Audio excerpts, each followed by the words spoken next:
வேதாகமத்தை பற்றிய சில முக்கிய தகவல்கள். பைபிளுக்கு 2000 ஆண்டுகால வரலாறு உள்ளது. மேற்கத்திய நாகரிகத்தையும் உலகெங்கிலும் உள்ள பில்லியன் கணக்கான மக்களின் வாழ்க்கையையும் வடிவமைப்பதில் கருவியாக இருந்தது. இது உலகில் அதிகம் விற்பனையாகும் புத்தகம். உலகில் அதிகம் வாசிக்கப்பட்ட புத்தகம் பைபிள். ஆண்டுதோறும் 100 மில்லியன் பிரதிகள் வரை விற்கப்படுகின்றது அல்லது நன்கொடையாக கொடுக்கப்படுகின்றது. அமெரிக்காவில் மட்டும் ஒவ்வொரு ஆண்டும் சுமார் 20 மில்லியன் பிரதிகள் விற்கப்படுகின்றன. இந்த உரை 1500 வருட காலப்பகுதி எழுதப்பட்டது. சில விவாதங்கள் இருந்தாலும் பெரும்பாலான வேத அறிஞர்கள் பைபிளை எழுதுவதற்கு சுமார் 1500 ஆண்டுகள் ஆனது என்பதை ஒப்புக்கொள்கிறார்கள். பைபிளின் முதல் புத்தகம் ஆதியாகமம் என்றாலும் யோபு புத்தகம்தான் முதலில் எழுதப்பட்டது என்று பல வேத அறிஞர்கள் நம்புகிறார்கள். பைபிளில் கடைசியாக எழுதப்பட்டு சேர்க்கப்பட்ட புத்தகம் வெளிப்படுத்தல். இது கிபி 96 எழுதப்பட்டதாக மதிப்பிடப்பட்டுள்ளது. பைபிள் 3 கண்டங்களில் 3 மொழிகளில் எழுதப்பட்டது. பைபிளில் வெவ்வேறு பிரிவுகளை எழுதிய சுமார் 40 ஆசிரியர்கள் இருந்தாலும் அது 3 கண்டங்களிலும் எழுதப்பட்டது. பைபிள் ஆசியா, ஐரோப்பா மற்றும் ஆப்பிரிக்காவில் எழுதப்பட்டது மற்றும் 3 வெவ்வேறு மொழிகளில் ஹீப்ரு, அராமிக் மற்றும் கிரேக்கம். பழைய ஏற்பாடு முதன்மையான ஹீப்ருவில் எழுதப்பட்டது. அதே நேரத்தில் புதிய ஏற்பாடு கிரேக்க மொழியில் எழுதப்பட்டது. அந்த நேரத்தில் புலமை மொழி அராமிக் பெரும்பாலும் இயேசு நிஜ வாழ்க்கையில் பேசிய மொழி. பழைய ஏற்பாட்டிற்கும் புதிய ஏற்பாட்டிற்கும் இடையில் ஒரு இடைவெளி இருந்தது. பழைய மற்றும் புதிய ஏற்பாடுகளுக்கு இடையே ஒரு பெரிய இடைவெளி இருந்தது. பழைய ஏற்பாட்டின் நிறைவுக்கு பிறகு புதிய ஏற்பாட்டு எழுத்துக்கள் நடைபெறுவதற்கு சுமார் 400 வருட இடைவெளி இருந்தது.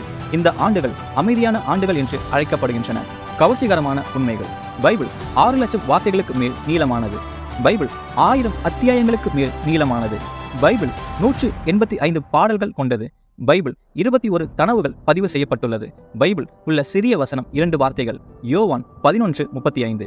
இயேசு கண்ணீர் விட்டார். வேதாகமத்தில் இடம்பெற்ற புத்தகங்களின் தொகுப்புகள் பற்றி பார்ப்போம். இதில் 5 பஞ்சாகமம் அல்லது மோசே எழுதின ஆகமம் தோரா, ஆதியாகமம், யாத்ராகமம், லேவியராகமம், எண்ணாகமம், உபாகமம். 12 வரலாற்று புத்தகங்கள் உள்ளன. அவை யோசுவா, நியாயாதிபதிகள், ரூத், 1 சாமுவேல், 2 சாமுவேல், 1 ராஜாக்கள், 2 ராஜாக்கள், 1 நாளாகமம், 2 நாளாகமம், எஸ்ரா, நெகேமியா மற்றும் எஸ்தர். இந்த புத்தகங்கள் பழைய ஏற்பாட்டின் வரலாற்று நிகழ்வுகளை நிறுவுகின்றன. 5 கவிதை நூல்கள் உள்ளன. யோபு, சங்கீதம், நீதிமொழிகள், பிரசங்கி மற்றும் உன்னத பாடல். 17 தீர்க்கதரிசன புத்தகங்கள் உள்ளன. அதில் 5 பெரிய தீர்க்கதரிசன புத்தகம்: ஏசாயா, எரேமியா, புலம்பல், எசேக்கியேல், தானியேல். 12 சிறிய தீர்க்கதரிசன புத்தகம்: ஓசியா, யோவேல், ஆமோஸ், ஒபதியா, யோனா, மீகா, நாகும், ஆபகு, செப்பனியா, ஆகாய், சகரியா மற்றும் மல்கியா. 4 சுவிசேஷங்கள் உள்ளன: மத்தேயு, மாற்கு, லூக்கா மற்றும் யோவான். மேலும் கிறிஸ்தவத்தில் நற்செய்தி, சுவிசேஷம் என்ற வார்த்தையானது இயேசுவின் பிறப்பு, இறப்பு, தியாகம் மற்றும் உயிர்த்தெழுதல் ஆகியவற்றை அவரது அன்பான மக்களை காப்பாற்றும் பகுதியாக குறிக்கின்றது. அப்போஸ்தலர் சபை வரலாற்று பற்றி சொல்வது. 21 நிருபங்கள் உள்ளன. ரோமர், 1 கொரிந்தியர், 2 கொரிந்தியர், கலாத்தியர், எபேசியர், பிலிப்பியர், கொலோசேயர், 1 தெசலோனிக்கேயர், 2 தெசலோனிக்கேயர், 1 தீமோத்தேயு, 2 தீமோத்தேயு, தீத்து, பிலமோன், எபிரேயர், யாக்கோபு, 1 பேதுரு, 2 பேதுரு, 1 யோவான், 2 யோவான், 3 யோவான் மற்றும் யூதா.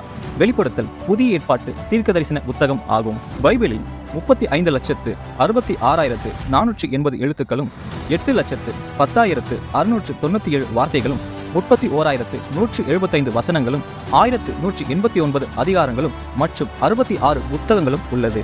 ஆமேன்.